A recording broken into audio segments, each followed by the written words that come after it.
Please welcome to the forum, Elon Musk, for a conversation with Bloomberg's Michelle Hussein.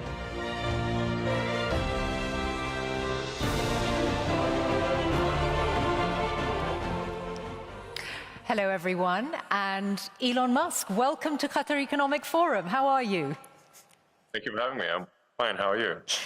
Very well, thank you, and very pleased to have you with us. You know, among those here in the audience in Doha are some you will know, people who have backed you financially over the years. Since you last spoke here in 2022, a lot has changed in your life. You're not only running multiple companies, you were doing that then, but now you also have a role in government. So first of all, I hope you won't mind if from time to time I have to move you from one topic to another because we have a lot to cover in the time we have. That will be all right?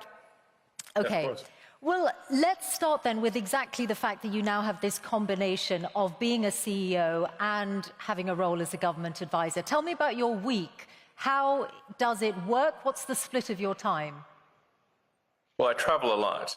So I was in Silicon Valley yesterday morning. I was in LA yesterday evening. I'm in Austin right now. I'll be in DC tomorrow. I'll be there having dinner with the president tomorrow night, I believe. And then a whole bunch of cabinet secretary meetings, and then back to Silicon Valley on Thursday night. But I mean, the balance of your time, is it, well, clearly it's a lot, but is it still the case, as you said a while ago, that it's about 1 to 2 days a week on your government work? Yeah, that's correct. And what does that mean for your corporate life? Because if we start with Tesla, the company has suffered in recent months what you've called blowback. So what is your plan for turning that around, the declining sales picture? And by what stage do you think you're going to be able to turn it around? Oh, it's already turned around. Give me some evidence for that. I've just been looking at the sales figures for Europe in April, which show very significant declines in the big markets. Europe is our weakest market. We're strong everywhere else. No, our sales are doing well at this point. We don't anticipate any meaningful sales shortfall, and obviously the stock market recognizes that, since we're now back over $1 trillion in market cap. So clearly the market is aware of the situation. So it's already turned around. But sales still down compared to this time last year? In Europe. In Europe, okay. And yes, but that's true of all manufacturers. There's no exceptions. Does that mean that you're not going to be able? Does that mean European market is quite weak? Okay, but you would acknowledge, wouldn't you, that what you are facing, okay, let's just take it as Europe, what you are facing is a significant problem. This Tesla was an incredibly aspirational brand. People identified with it, they saw it as being at the forefront of the climate crisis, and now people are driving around with stickers in their cars saying, I bought this before we knew Elon was crazy. And there are also people who are buying it because Elon's crazy, or however they may view it. So yes, we've lost some sales perhaps on the left, but we've gained them on the right. The sales numbers at this point are strong, and we see no problem with demand. So what do you...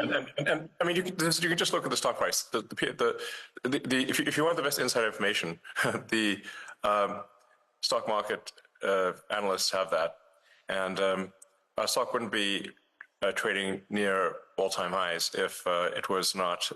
If things weren't in good shape. They're fine.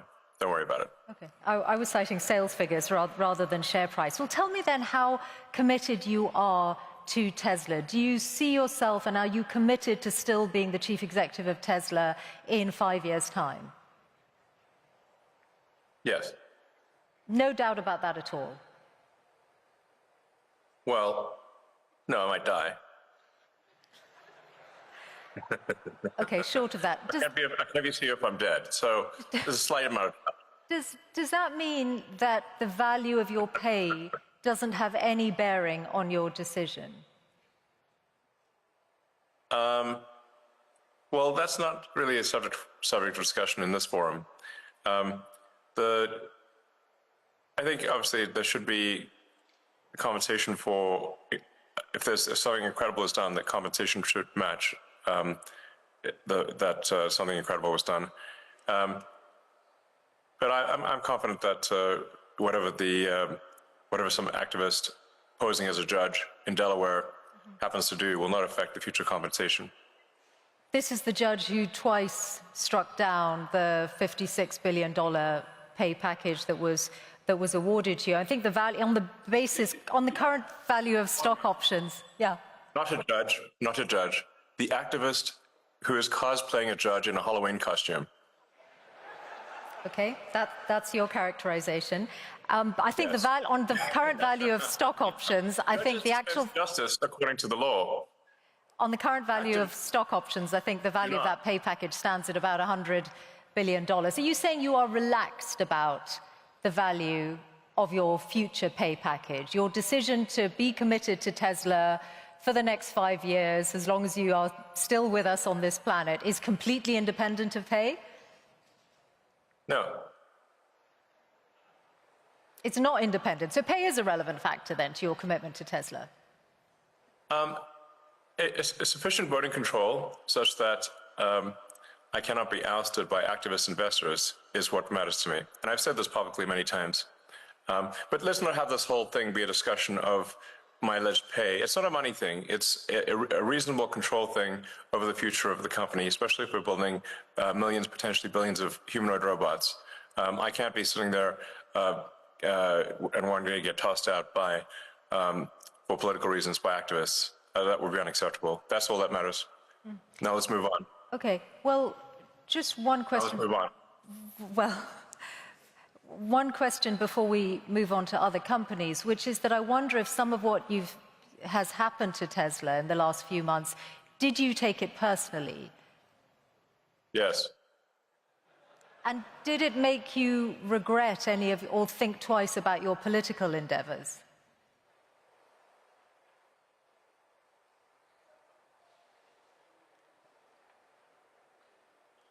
Because it is. I did what needed to be done.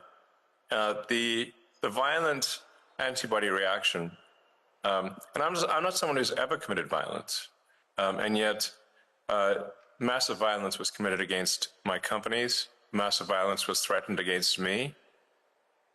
Who are these people? Why would they do that? How wrong can they be? They're on the wrong side of history. And that's an evil thing to do. To go and damage some poor innocent person's car, to threaten to kill me. What's wrong with these people? I've not harmed anyone. So something needs to be done about them. And a number of them are going to prison, and they deserve it. And more will. You're referring to the attacks on Tesla showrooms, but I think... Yeah. Firing bullets into showrooms and burning down cars is unacceptable. Yeah. Those people will go to prison, and the people that funded them and organized them will also go to prison. Don't worry. But wouldn't you... We're coming for you. Wouldn't you...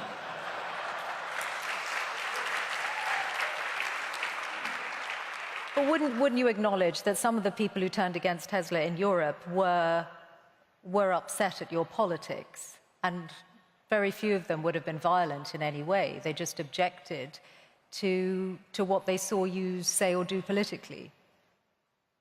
Well, it's certainly fine to object to political things, but it's not fine to resort to violence and hanging someone in effigy and death threats.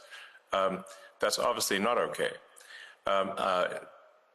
That's absurd. That is in no way justifiable at all, in any way, shape, or form. And some of the legacy media nonetheless have sought to justify it, which is unconscionable. Shame on them. Let's talk about your other companies then and other business areas, SpaceX. I saw that you said in a speech at the West Point Military Academy recently that the future of warfare is AI and drones. And obviously defense is an increasingly booming sector with the state of the world at the moment. Do you see SpaceX moving into weaponized drones?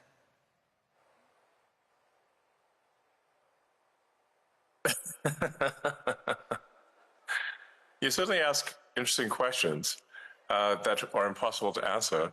SpaceX is it's the space launch leader. So SpaceX doesn't do drones. SpaceX builds rockets, satellites, and internet terminals.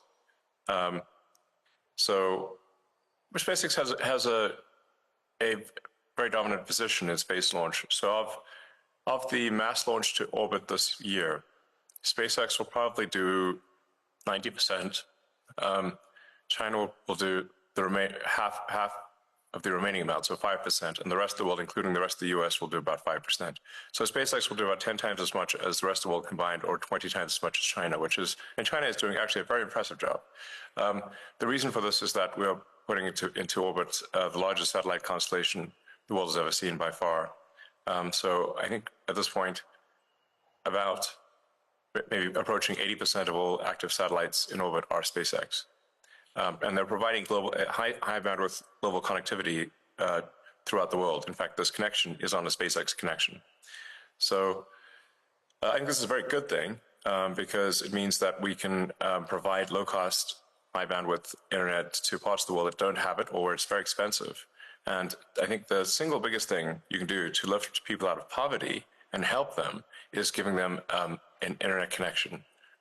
Because once you have the internet connection, you can learn anything for free on the internet, and you can also sell your goods and services to the global market. Once you have knowledge by the internet and the ability to engage in commerce, that this is going to greatly improve quality of life for people throughout the world, and it has. And I'd just like to thank anyone in the audience who may have been helpful in, with Starlink and getting it to approved in their country. And I think it's doing a lot of good in the countries that have approved it, which is, I think at this point, 130 countries are very happy with it. I don't currently anticipate SpaceX getting into the weapons business. That's not an aspiration. We're frequently asked to do weapons programs, but we have thus far declined. Do you envisage SpaceX or indeed Starlink as a separate entity publicly listing in the near future or at all? It's possible that Starlink may go public at some point in the future. And what would be the time frame?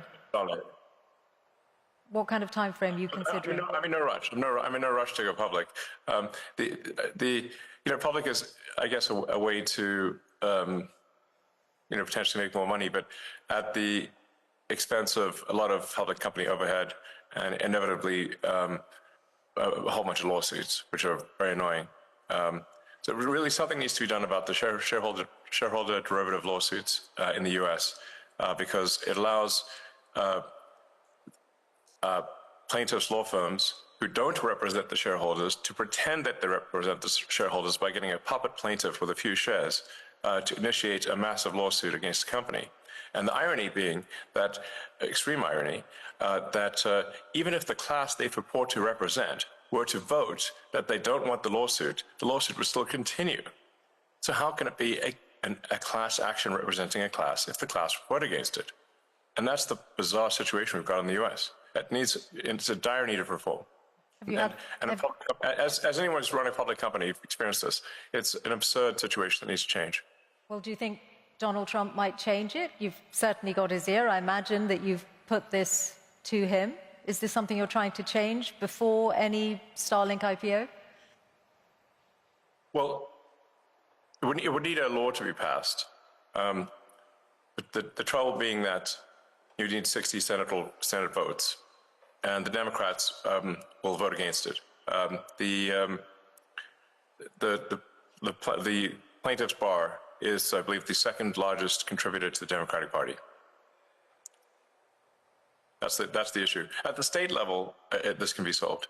And I should say, Texas recently passed a law which, at least at the state level, made lawsuits much more reasonable because you have to get at least 1 in 33 shareholders to agree that they are part of a class of shareholders, 3%. Okay. This will really help with frivolous lawsuits. Okay. Let's talk about AI, which is in so many of your businesses and in all our worlds in different ways. It's one of the big changes, the development of generative AI, since you last spoke to this forum 3 years ago. You're in this space, of course, with Grok, which almost everyone will know. You co-founded OpenAI and then left, and you've obviously got a legal battle with OpenAI and Sam Altman. I wonder if you could say something about the status of that, because you were together in Saudi Arabia with the president last week, with Sam Altman. In the same place at the same time. Sam was in the neighborhood. Okay, so does that mean you are pushing ahead with the lawsuit against OpenAI? Yes. So look, I came up with the name OpenAI as an open source and as a nonprofit, and I funded OpenAI for the first roughly $50 million, and it was intended to be a nonprofit open source company, and now they're trying to change that for their own financial benefit into a for-profit company that is closed source. So this would be like, let's say you funded a nonprofit to help preserve the Amazon rainforest, but instead of doing that, they became a lumber company, chopped down the forest, and sold the wood. You'd be like, wait a second, that's not what I funded. That's OpenAI. They've made some changes to their corporate structure, though, haven't they, since, in recognition of what you've said? And no, that's just what they told the media. Okay. They have partly walked back their plan to restructure the business. I guess that's made no difference to how you feel about it. So you're determined to see them in court? Of course. Okay. Well, that's certainly going to be one to watch. I also wanted to ask you about AI and regulation, because when you were here last talking to John Micklethwaite, you had some pretty strong words about the risk that AI poses, and you said that you really felt what the US was missing was a federal AI regulator, that something along the lines of the Food and Drug Administration or the Federal Aviation Administration. Now, you're clearly now in a zone where you're more on the cutting regulation side than wanting new regulators. So has your view changed on the need for an AI regulator? Well, it's not that I don't think there should be regulators. You can think of regulators like referees on the field in sports. There should be some number of referees, but that you shouldn't have so many referees that you can't kick the ball without hitting one. In most fields in the U.S., the regulatory burden has grown over time to the point where it's like having more referees than players on the field. And this is a natural consequence of an extended period of prosperity. It's very important to appreciate this. This has happened throughout history. When you have an extended period of prosperity with no existential war, there's no cleansing function for unnecessary laws and regulations. So what happens is that every year more laws and more regulations are passed because legislators are going to legislate, regulators are going to regulate, and you'll get the steady pile of more and more laws and regulations over time until everything is illegal. And let me give you an example of a truly absurd situation. Under the Biden administration, SpaceX was sued for not hiring asylum seekers in the U.S. Now, the problem is it's actually illegal for SpaceX under ITAR, International Traffic in Arms Regulations, to hire anyone who is not a permanent resident of the United States, because the premise being that they will take advanced rocket technology and return to their home country if they're not a permanent resident. So we're simultaneously in a situation where it is illegal to hire asylum seekers and is also illegal to hire asylum seekers. And the Biden's Department of Justice chose to prosecute us despite both paths being illegal. Damned if you do, damned if you don't. But my question was specifically about a regulator for AI, which you said 3 years ago was needed, and you said we need to be proactive on the regulation of AI rather than reactive. Have you changed your mind on that? No, of course not. No, of course not. What I'm saying is that there should be some referees on the field, a few referees, but you shouldn't have a field jam-packed with referees such that you could not kick a ball in any direction without hitting one. So the fields that have been around for a long time, such as automotive, so aerospace, the sort of food and drug industries, are over-regulated, but the new fields, like artificial intelligence, are under-regulated. In fact, there is no regulator at all. So there should be. So Do you still think that? Yes, I'm simply saying, which I think is just basic common sense, that you want to have at least you want to have a few referees in the field. You don't want to have an army of referees, but you want to have a few referees on any given field, in any given sport, or even any given arena, industrial arena, to help that public safety is taken care of. But you don't want to have so there's a proper number of referees. Like I said, it's actually very easy to visualize this when compared to sports. If the whole field is packed with referees, that would look absurd. But if there were no referees at all, your game's not going to be as good. Okay, so let's then talk about your new world, your role advising government. You are in this unique and unprecedented position of having billions of dollars worth of contracts with the federal government yourself, mostly through SpaceX, and also now an insider's knowledge of it because of DOGE. Can you see that there is a conflict of interest or a potential conflict of interest in broad terms just through that very fact?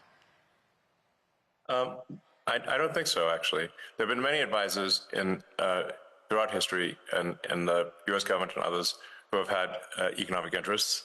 And I am simply an advisor. I don't have formal power. And that's it. The president can choose to accept my advice or not. And that's how it goes.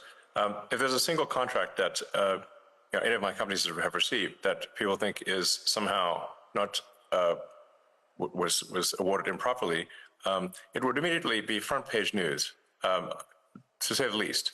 And if I didn't mention it, certainly my competitors would. So if you're not seeing that, then clearly there's not a conflict of interest. There's another way, though, to look at it, that, for example, you have many competitors, whether it's companies like Boeing or companies who would like to do more of the kind of work you do for NASA, Blue Origin, Rocket Lab. And because DOGE is in every federal government department, you or people who work for DOGE, and you are the driving force behind it, have an insight into those companies' affairs and those companies' relationships with the federal government. No, all we do is we review the organization to see if the organization has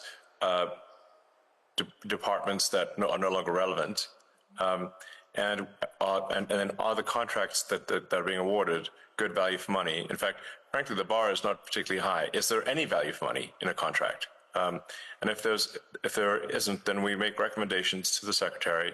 The secretary can then choose to take those actions or not take those actions, and that's it. And then any action that is as a function of DOGE is posted to the DOGE website and to the Doge.gov or at Doge handle on the X platform.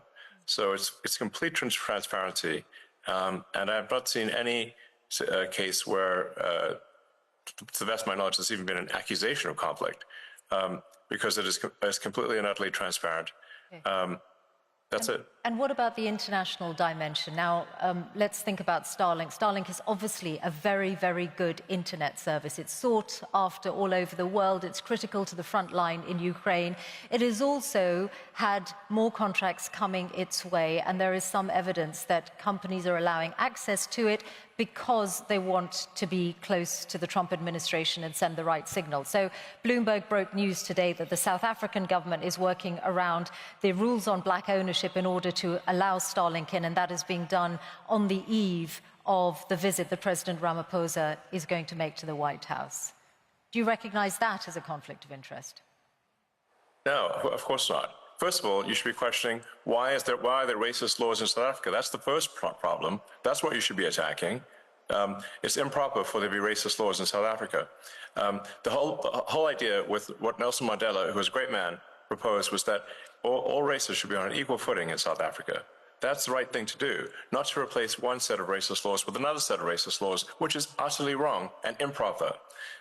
So that's the deal, that all races should be treated equally, and there should be no preference given to one or the other.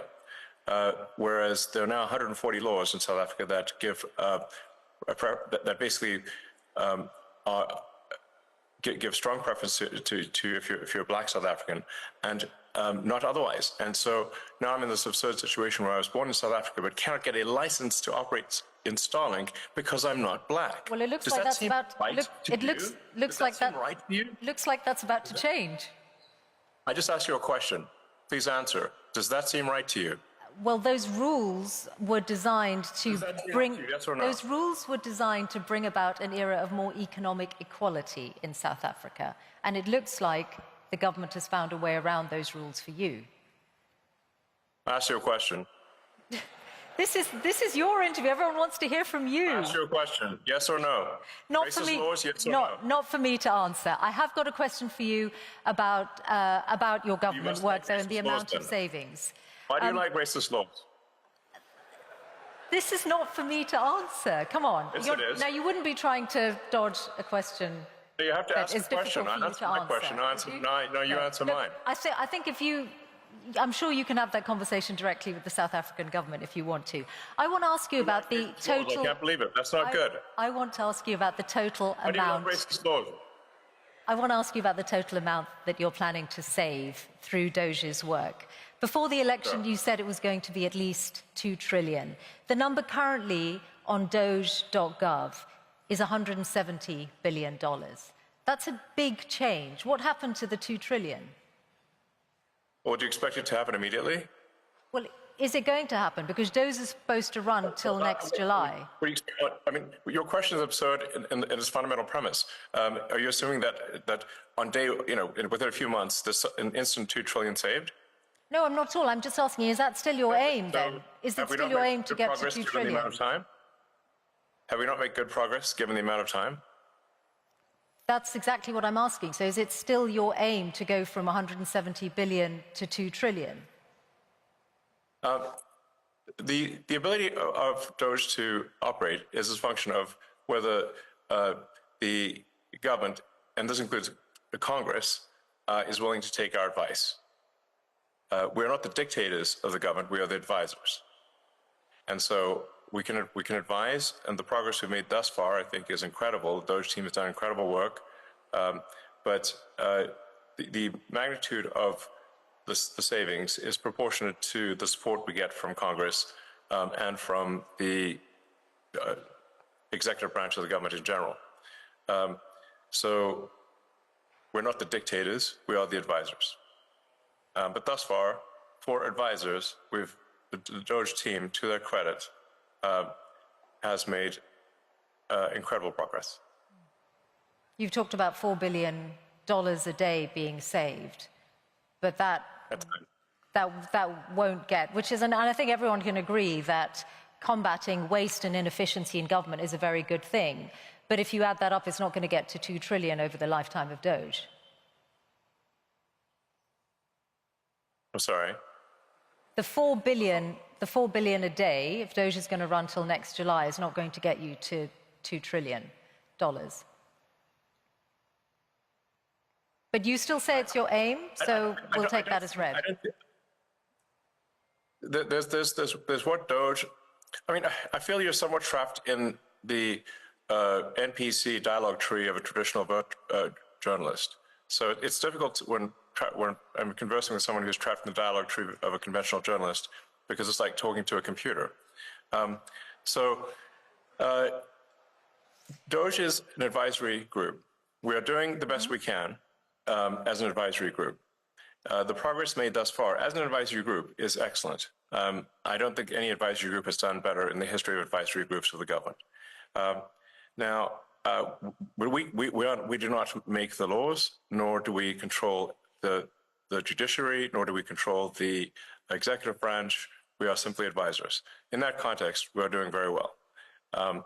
Beyond that, we cannot take action beyond that, because we are not some sort of imperial dictator of the government. There are three branches of the government that that are to some degree opposed to that level of cost savings.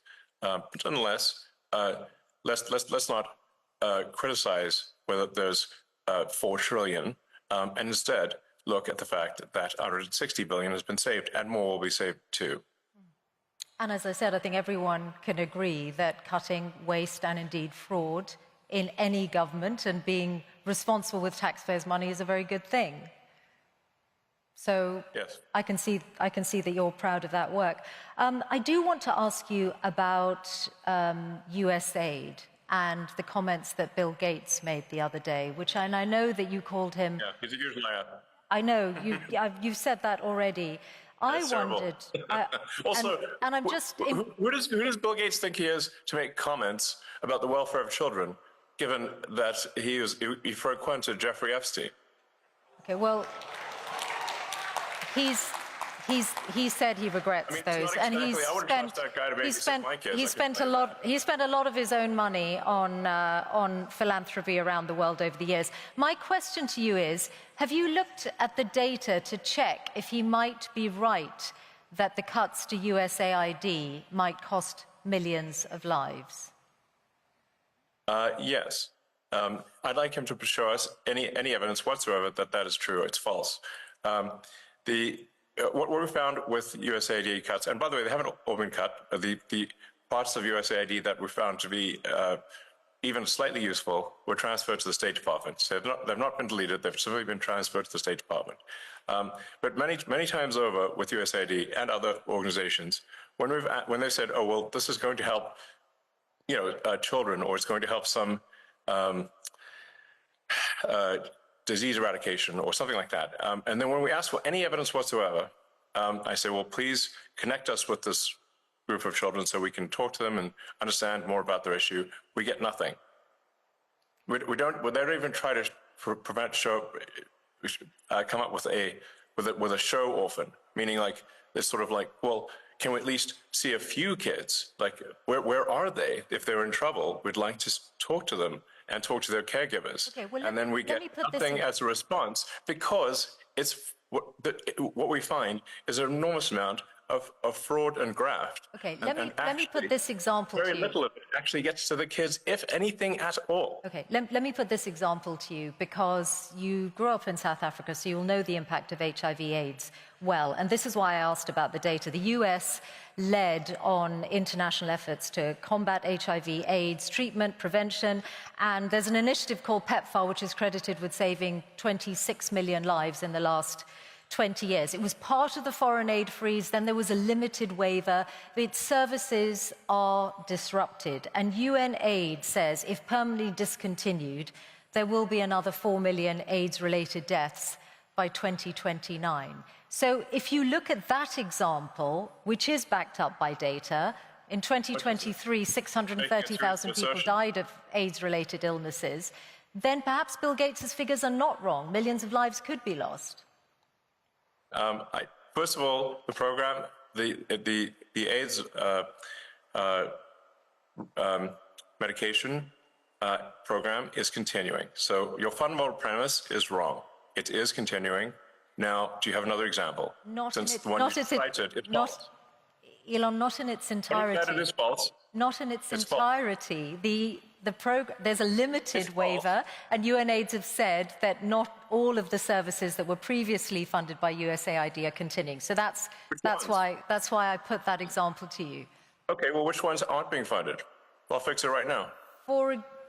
Okay, well, actually, they're all on the UNAIDS website, so you'll be able to see them. But mostly they are to do with prevention, and for example, the rollout of a drug called lenacapavir, which was hailed as one of the biggest breakthroughs against AIDS for many years, which came out last year. So if you are, perhaps, I'm sure UNAIDS would be delighted if you're able to look at that again.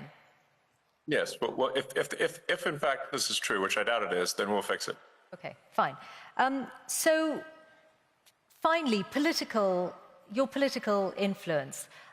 I wondered whether you have decided yet how much you're going to spend on the upcoming midterms. Is it, you spent a lot more money on the last US election than you envisaged when you were speaking here 3 years ago. Are you going to continue to spend at that kind of level on future elections? I think in terms of political spending, I'm going to do a lot less in the future. And why is that? I think I've done enough. Is it because of blowback? Well, if I see a reason to do political spending in the future, I will do it. I do not currently see a reason. Okay. What about political influence beyond the US? How often do you speak to President Putin? I don't speak to President Putin. You've never spoken to President Putin? I was on a video call with him once about 5 years ago. Okay. That's the only. Why would you think I speak to President Putin? Oh, you must. I get it. Because you believe the legacy. Actually, I've heard you speak about it. For example, in your West Point speech, you said, "Oh, I challenged President Putin to was it an arm wrestle?" And I know the Wall Street Journal has reported your reported conversations. Oh, yes. If you're saying they haven't happened other than once, I'll take that as read. Is there a worse publication on the face of the earth than the Wall Street Journal? I wouldn't use that to line up my cage for parrot droppings. That newspaper is the worst newspaper in the world. If there's one newspaper that should be pro-capitalist, it's the one with Wall Street in the name. But it isn't. So I have the very lowest opinion of the Wall Street Journal. Absolute nonsense. And you clearly believe the tripe that you've read in those papers. I read very widely, and I'm putting these questions to you so that you have an opportunity to respond to them, which you are, and for which we're all grateful to hear your responses. Yes. Okay, we are out of time. So you mentioned me challenging. I did so on the X platform. I challenged Vladimir Putin to single combat over the.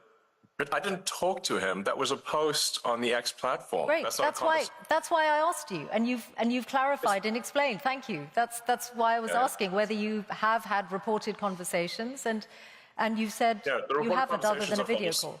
Okay. Typical legacy media lies. Okay. Listen, I actually thought I might give Grok the last word, because when I asked Grok what your hardest challenge is, it said the strain of managing multiple high-stakes ventures amid financial, regulatory, and public relations crises. And I wondered whether you recognize that characterization and whether you do think that this is a pivotal year in your life. Well, every year has been somewhat pivotal, and this one's no different. In terms of interesting things that hopefully are accomplished this year, getting Starship to be fully reusable, so that we catch both the booster and the ship, which would be the first fully reusable orbital rocket ever in history, would be a profound breakthrough, as the essential breakthrough necessarily to make life multiplanetary and ultimately become a spacefaring civilization. We've got Neuralink, which is now helped 5 patients restore capability using the telepathy implant, where they're able to control a computer simply by thinking. We'll be doing our first patient to restore sight with our blind sight implant, which is either end of this year or early next. In fact, that first patient might be in UAE, since we have a relationship with UAE and the Cleveland clinic there. I think what's running on the AI front, we are close to what you might call AGI, or digital superintelligence. I think we are seeing an explosion in digital superintelligence here. And then we've got at Tesla we'll be launching unsupervised autonomy, basically self-driving cars with no one in them, in Austin next month. So it's a big year for sure. Many other things in the works too. Okay. I'm a technologist first and foremost. Elon Musk, thank you very much for joining us here at Qatar Economic Forum. Thank you.